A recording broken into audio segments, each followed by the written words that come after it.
दोस्तों, हम सभी जानते हैं कि नींद हमारे स्वास्थ्य और तंदुरुस्ती के लिए महत्वपूर्ण है और ख़ास तौर पर बुजुर्गों के लिए। कम नींद का आना शारीरिक कार्य, मनोदशा या फिर उत्पादकता या और यहाँ तक कि पुरानी बीमारियों के प्रबंधन पर भी असर पड़ता है अगर कम नींद आए तो।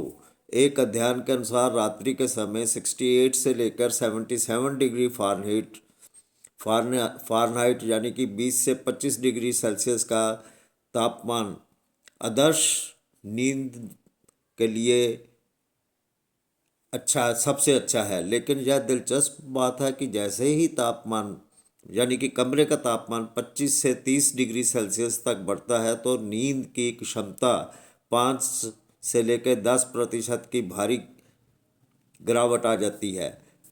प्रत्येक वृद्ध व्यक्ति को अपनी नींद की गुणवत्ता बढ़ाने के लिए अपने स्वयं का आदर्श तापमान कमरे का आदर्श तापमान ढूंढना चाहिए और उसी तापमान पर सोना चाहिए। कई लोग सोने के लिए 3-2-1 की विधि अपनाते हैं, जैसे कि सोने से 3 घंटे पहले खाना बंद कर दिया जाता है। मूल रूप से सोने से 3 घंटे पहले अपना डिनर पूरा कर लें। अमेरिका में रहने वाले डॉक्टर जेस एंड्रेड के अनुसार 3 घंटे पहले भारी भोजन या शराब पीना बंद कर देने से रिफ्लक्स रिफ्लक्स के लक्षण कम हो जाते हैं और शराब अपने प्राकृतिक नींद चक्र को खराब कर सकती है, जिससे अच्छी नींद की गुणवत्ता कम हो जाती है। कई टेन कई 10-3-2-1-0 की विधि की सिफारिश करते हैं, जिसमें कि 10 घंटे पहले सोने से 10 घंटे पहले कैफीन लेनी बंद कर देनी चाहिए, क्योंकि शरीर के अंदर कैफीन जो है वो 10 घंटे बाद ख़त्म होती है, उसका असर ख़त्म होता है। और 3 घंटे सोने से 3 घंटे पहले खाना बंद कर देना चाहिए और 2 घंटे पहले काम करना बंद कर देना चाहिए।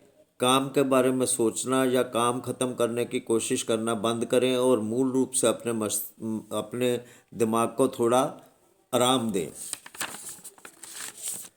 आखिर में सोने से 1 घंटे पहले सुनिश्चित करें कि आप अपना मोबाइल फ़ोन इस्तेमाल ना करें या टीवी ना देखें।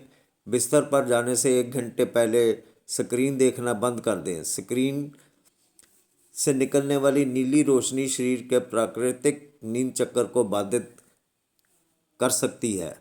यहाँ एक सवाल उठना तो बहुत ज़रूरी है और कुदरती भी है कि तापमान का नींद से क्या लेना देना।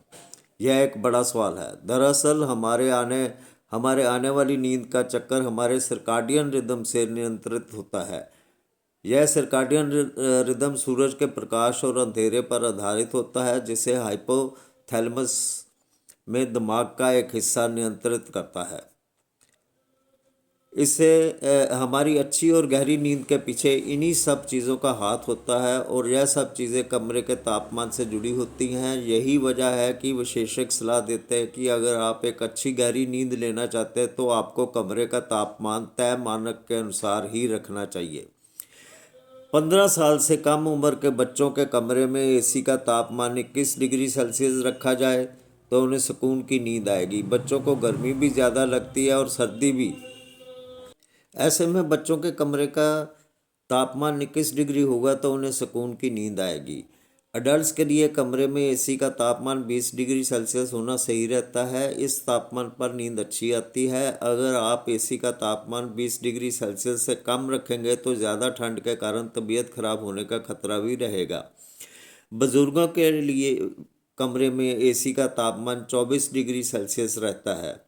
बुजुर्गों को ठंड बहुत लगती है। ऐसे में अगर उनके कमरे का तापमान 24 डिग्री सेल्सियस से कम होगा तो उनकी तबीयत बिगड़ सकती है।